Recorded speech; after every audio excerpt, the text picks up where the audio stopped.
Hello everyone, today I'm going to be talking about the dragonspine defense mechanisms and their possible origins. Now, you guys might be thinking to yourself, hey Usazer, what even are the dragonspine defense mechanisms? Damn, that's a long name. Okay, for the sake of this video, I'll now be calling them defense mechs because it's shorter and it sounds cool.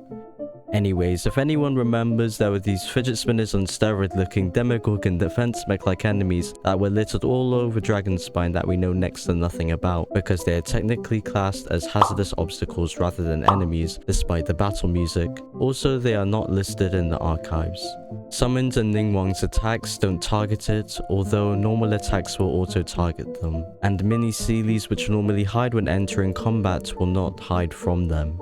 Moreover, hitting them does not generate energy. Tartaglia's Riptide does not seem to apply to it. Adding to this, their abilities and attacks lack names and are unofficial. And if anyone wants to know what they do, they charge and shoot 3 consecutive projectiles at the player, each doing 100% attack as cryo damage. They are considered to be obstacles but activate the battle theme and are classed as automatons on the Genshin wiki, which are a type of enemy by the way, but seem to be an exceptional hybrid between obstacle and enemy for whatever reason. You could say that Hoyo did this because they didn't have any grand plan to the defense mechs and didn't bother fully committing to one or the other, which I do somewhat agree with, but almost everything Hoyo does is for a reason and has meaning, even if it's insignificant. For example, the ruins of Tule-Tula, Gurobad, and other once great cities in the desert aren't in the game to be seen because maybe Hoyo couldn't be bothered to put the ruins in the game, or they felt like they just weren't needed for anything else besides the in-game texts. But either way, they explained why the ruins aren't in the game, and if I'm not mistaken, Gurobad fell beneath the overworld into the depths,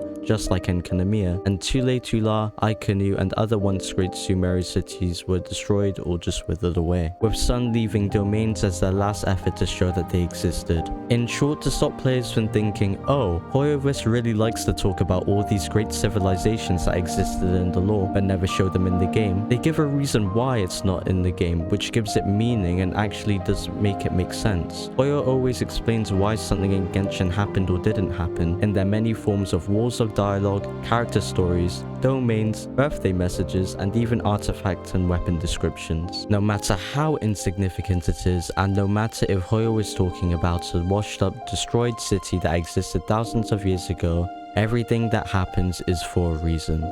And it's because of this that I think that the defense mechs are more important than meets the eye.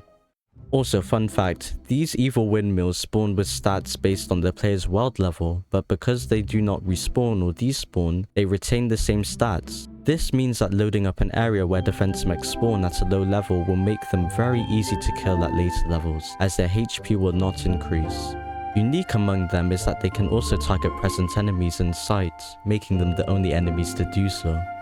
It's only when I had stumbled upon a defense mech that I had left alive all those months ago, when I explored dragonspine for the first time, that I had remembered the existence of these forgotten automatons and had the idea to make this video.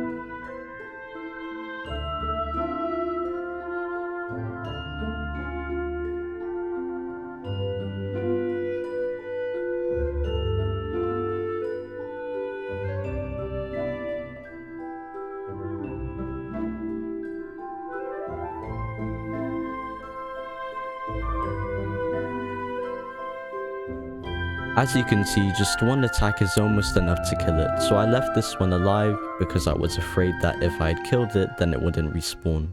Now let's talk about the appearance and characteristics of these mechs. They seem to be automatons with a petal-like head, and when inactive they fold their petals and lie on the ground. They also have a tail on their back and seem to have a triquetra as their main feature that can also be found on domains, Mora, Paimon, the Crowns of Insight, Child's Bursting Kai's passive, the Spiral Abyss, Genesis Crystals, the Welcome Moon, and other things tied to Celestia.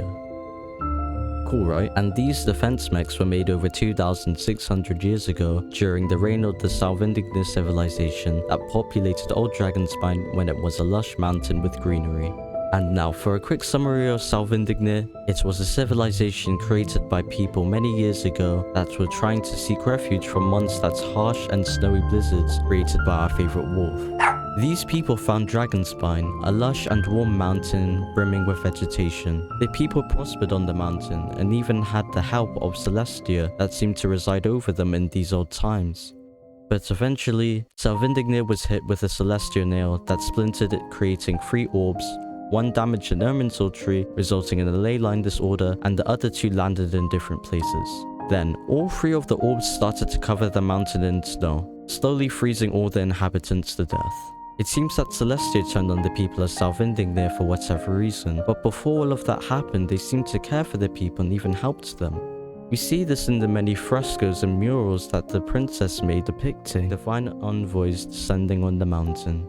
It's because of this that I think that Salvindignir was a technologically advanced civilization that created robots and defense mechs with the help of Celestia. The murals on the walls of the ruins have Tychetras on them, a symbol that has ties to Celestia, which are also found on the heads of the defense mechs. We also know that the defense mechs were created by the Salvindignirians and not the Conrians, because Conria was created around the time of Salvindignir's destruction. We know this because Ukko, the former scribe, and the Frost Arm Troll that we meet on Dragonspine had this to say as his final words. I've heard of people who are building a nation without gods. Perhaps they'll have the power to stand against the world. Ukko was obviously referring to Conria, who after many years came to Dragonspine during the Cataclysm to complete an unknown mission but failed. And the ruin guard remains that we see all over Dragonspine are the remnants of this failed mission, forever buried in the snow of the icy mountain. So now, we established that the defense mechs were created by the Salvindignirians, and the ruin guards found all over Dragonspine were not creations of Salvindignir, but tools sent by Conria for an unknown reason, meaning that the 2 different types of ancient automatons have different origins. Going back to the purpose of the defense mechs, I think that they were created to guard cities created by the people of the mountains before Salvindignir fell. And because of the petal-like Tychetra on their heads, I think that Celestia's guidance led to the people being advanced enough to make such machines many years ago. But we'll never know due to Hoyo classifying them as obstacles even though they have a battle theme, meaning they don't have a description on what they are or any lore about them due to them not being in the archives. But a theory on the Genshin wiki by Funmaster 2003 says, it does remind me of a cryo-whopper flower. Hides underground, sprouts its 3 leaves, blasts cryo shards, imitating life. The ancient civilization sure had a knack for it. And you never know, that's what they could be. Defense mechanisms created by the ancient people to have the combat ability of cryo-whopper flowers. Epic! Before I end this video, I wanted to quickly talk about the Golden Apple Archipelago world quest from Outer Worlds. A defense mech can be found by some shipwreckage, formerly owned by Akko Demeki's fleet. I wasn't playing Genshin during 1.6, so I really don't know that much about the first Apple Archipelago event, but I'm just going to assume that the Inazuma pirate fleet stole the Makukenki puppet along with the defense mech, got swept away by the storm created by the Thunder God's remains, aka Kapatsia, eventually getting shipwrecked on the Har Islands around 500 years ago, and that's why we found one there. Yes. Anyways, if you enjoyed this video, consider liking it and turning on the bell for more videos just like this one. Have a great rest of your day. Thank you to the Genshin Wiki for giving me all the info for this video, and make sure to subscribe if you think that my friend in the bag is cute.